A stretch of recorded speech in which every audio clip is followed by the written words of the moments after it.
भारत के एक दूर-दराज इलाके में घने जंगल के बीच एक पुराना घर है।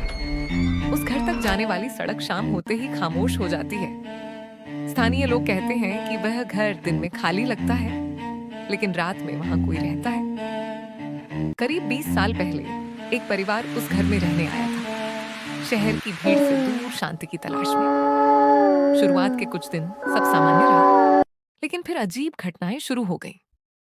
रात में घर के बाहर किसी के चलने की आवाज आती, दरवाजे पर हल्की हल्की खटखटाहट होती। जब पिता बाहर देखते तो वहां कोई नहीं होता। एक रात माँ ने बताया कि उसने रसोई में किसी और की परछाई देखी, लेकिन उस समय सब बच्चे सो रहे थे। धीरे धीरे घर का माहौल भारी होने लगा। रात में घर अचानक ठंडा हो जाता और ठीक 12 बजे लाइट अपने आप बंद हो जाती। एक रात सबसे छोटा बच्चा नींद में बोलने लगा।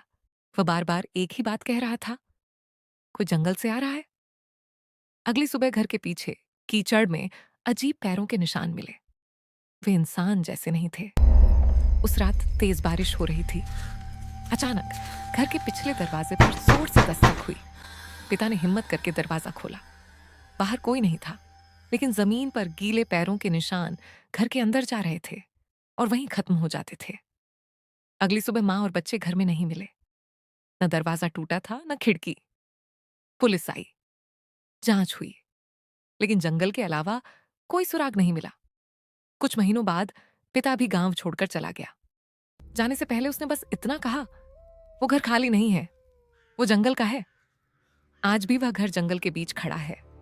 रात में अगर कोई ध्यान से सुने तो घर के अंदर से बच्चों के रोने की आवाज आती है और जंगल से कोई धीरे धीरे उस घर की ओर चलता है। कुछ घर इंसानों के नहीं होते, वे जंगल के होते हैं।